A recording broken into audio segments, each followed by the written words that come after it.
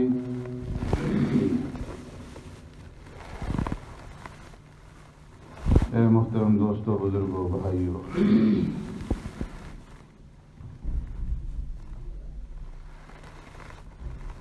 سورہ بقرہ کی رکوع نمبر 36 میں سے لے کر کے مالی معاملات کے اوپر اللہ تبارک و تعالی نے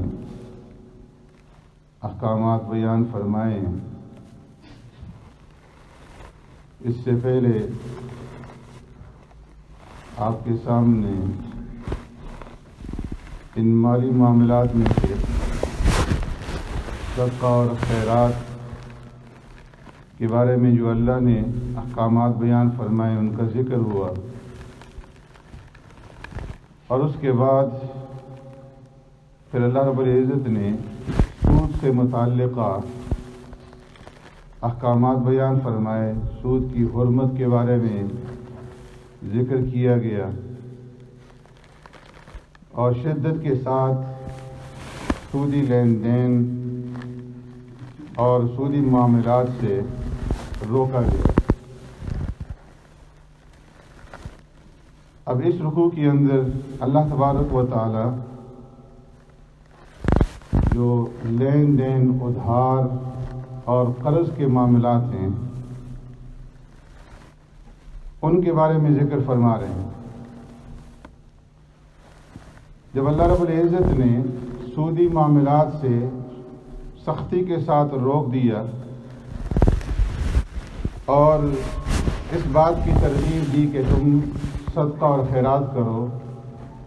من ذا الذی یقرض اللہ قرضا حسنا کون ہے جو اللہ کو قرض حسنہ دے؟ تو قرض حسنہ کی ترغیب دی گئی کہ جو اللہ کے راستے میں خرچ کرے گا تو اللہ رب العزت اسے بڑھا چڑھا کر کے بدلے میں عطا فرمائیں گے. اب ہر ایک انسان اس کی طاقت نہیں رکھتا کہ وہ صدقہ اور خیرات کرے. اسی طریقے سے بعض لوگ طبیعتاً ایسے ہوتے ہیں کہ وہ صدقہ اور خیرات کو قبول کرنے کے لیے تیار نہیں ہوتے. تو اب اس صورت کے اندر جو زندگی کے معاملات ہیں وہ کس طریقے سے چلائے جائیں گے تو ظاہر ہے کہ اس کے لیے ایک صورت ہے کہ کسی سے قرض لیا جائے، ادھار لیا جائے اور زندگی کے معاملات کو چلایا جائے۔ تو اس لیے اللہ رب العزت نے یہاں پر پھر قرض اور ادھار کے معاملات کے بارے میں ذکر فرمایا، اور قرض اور ادھار کی پیارے پیغمبر صلی اللہ علیہ وسلم نے احادیث کے اندر بہت زیادہ فضائل بھی بیان فرمائے۔ تو قرض اور ادھار جو لیا جاتا ہے اس کی پھر دو صورتیں ہیں۔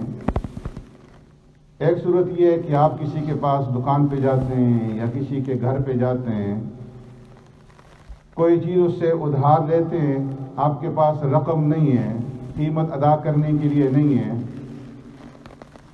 آپ نے اس سے چیز لے لی اور ایک مدت متعین کر دی کہ اتنے عرصے کے بعد میں اس کی قیمت آپ کو ادا کر دوں گا۔ تو یہ ادھار کی ایک صورت ہے کہ آپ چیز لے لیتے ہیں اور رقم بعد میں ادا کرتے ہیں، رقم کا ادھار کر لیتے ہیں۔ دوسری صورت یہ ہوتی ہے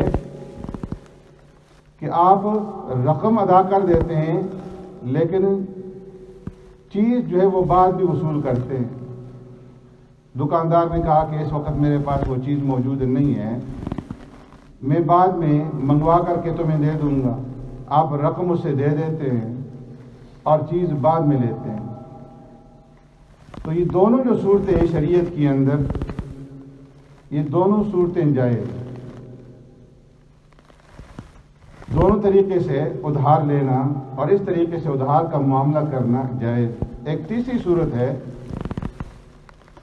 کہ آپ کے پاس رقم نہیں اور جس کے ساتھ آپ معاملہ کر رہے ہیں اس کے پاس چیز نہیں ہے،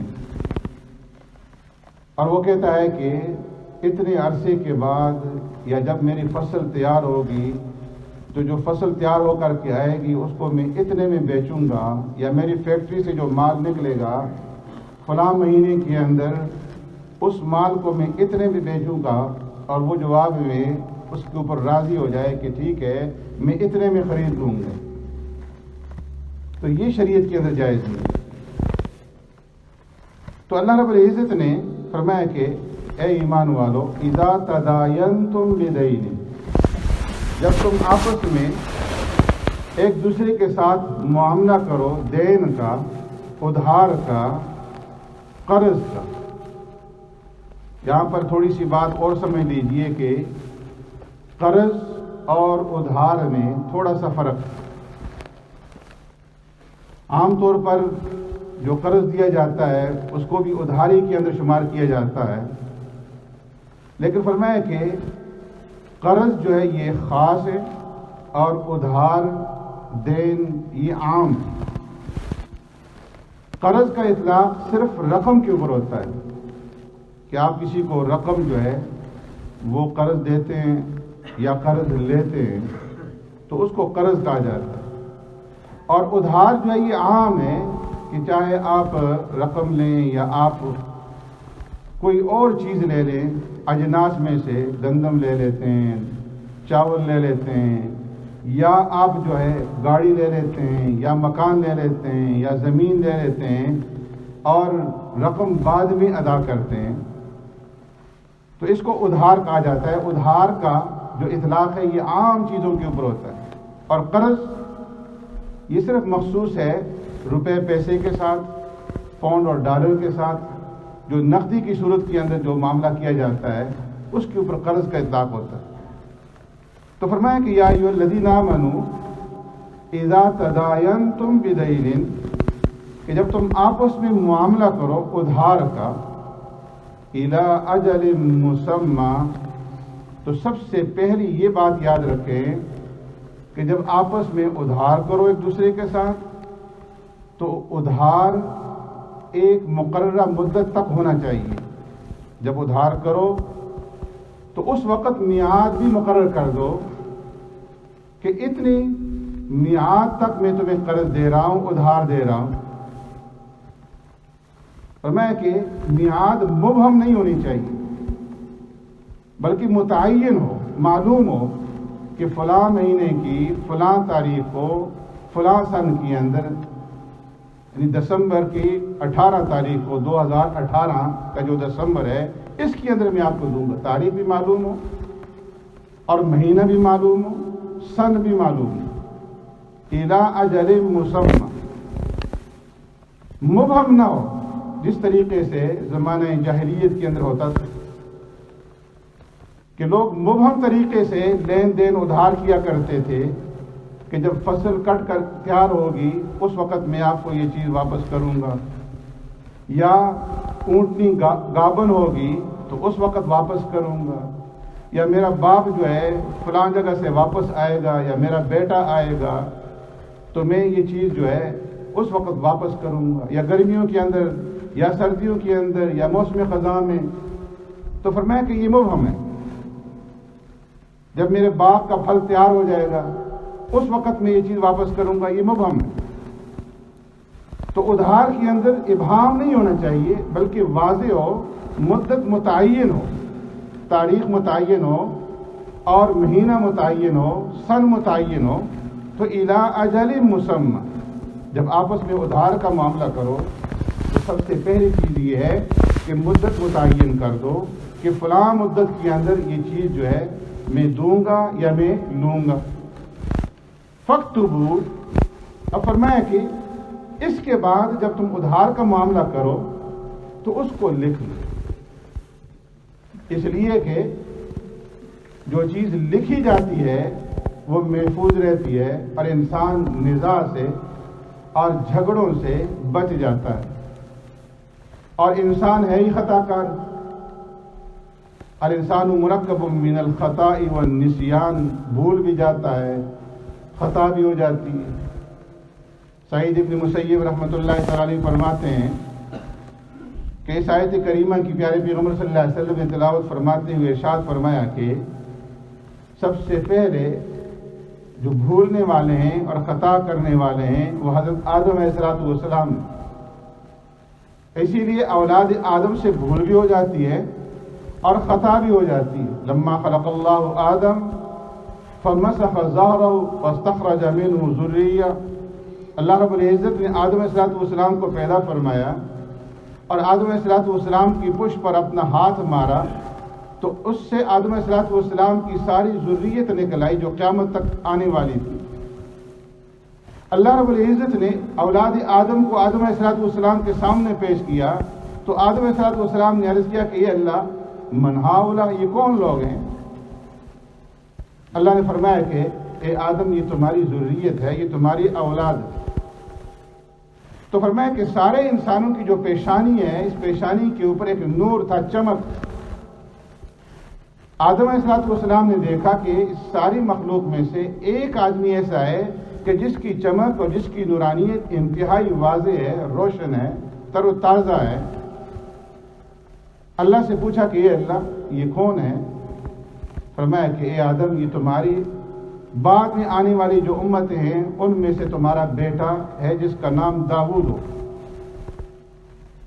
عرض کیا اللہ، ان کی عمر کتنی ہوگی؟ فرمایا 60 سال۔ عرض کیا اللہ، اگر ان کی عمر کے اندر اضافہ کر دیں؟ اللہ نے فرمایا کہ ایسا تو نہیں ہو سکتا، ہاں اگر تم اپنی عمر میں سے دینا چاہو تو آدم علیہ السلام نے فرمایا کہ میری عمر کے 40 سال جو ہیں وہ ان کو دے دیے جائیں۔ اب فرمایا کہ جب آدم علیہ السلام کی موت کا وقت آیا، فرشتہ آیا، تو آدم علیہ السلام نے کہا کہ میری عمر کے تو ابھی 40 سال باقی ہیں۔ تو انہیں بتایا گیا کہ آپ نے 40 سال تو اپنے بیٹے داؤد کو دے دیے تھے۔ آدم علیہ السلام نے انکار کر دیا۔ فرمایا اس وقت اس کو لکھ بھی دیا گیا تھا، فرشتوں کو گواہ بھی بنا دیا گیا تھا، تو اب وہ لکھا ہوا بھی پیش کیا گیا اور گواہی بھی گزاری گئی۔ تو اس لیے فرمایا کہ نسی آدم فنسی ذریتہ، آدم علیہ السلام بھول گئے تو ان کی اولاد بھی بھول جاتی ہے۔ اس لیے فرمایا فاکتبوا، کہ جب تم آپس میں معاملہ کرو، لین دین کرو، ادھار کرو، تو اس ادھار کی پہلے تو مدت مقرر کر دو، اور مدت مقرر کرنے کے بعد دوسرا عمل یہ ہے کہ فاکتبوا، اس کو لکھو۔ جب پیارے پیغمبر صلی اللہ علیہ وسلم آئے اس زمانے کے اندر جو کاروبار ہوتے تھے، معاملات ہوتے تھے، زیادہ طور پر زبانی طور پہ ہوتا تھا۔ آج کل بھی لکھنے کو بعض لوگ جو ہیں دوستوں کے اندر، رشتہ داروں کے اندر مایوس سمجھتے ہیں کہ دستاویز جو ہے وہ تیار کی جائے، پیپر تیار کیے جائیں۔ وہ سمجھتے ہیں کہ آپ ہمارے اوپر اعتماد نہیں کرتے، بے اعتمادی کا اظہار کر رہے ہیں، ناراضگی کا اظہار کرتے ہیں کہ آپ کو ہمارے اوپر اعتماد نہیں۔ تو فرمایا کہ قرآن نے سب سے پہلے اس چیز کا حکم دیا کہ تم زبانی معاملات اور لین دین مت کرو، بلکہ اس کو لکھ دیا کرو، فاکتبوہ۔ اس لیے سرکار دو عالم صلی اللہ علیہ وسلم جب مدینہ منورہ تشریف لے گئے ہجرت کے بعد، حضرت ابن عباس رضی اللہ تعالیٰ عنہ فرماتے ہیں کہ آپ صلی اللہ علیہ وسلم نے دیکھا کہ لوگ جو ہے کھجوروں کے معاملات کرتے ہیں اور 2-3 سال کا ادھار کرتے ہیں اور کوئی چیز واضح نہیں ہوتی۔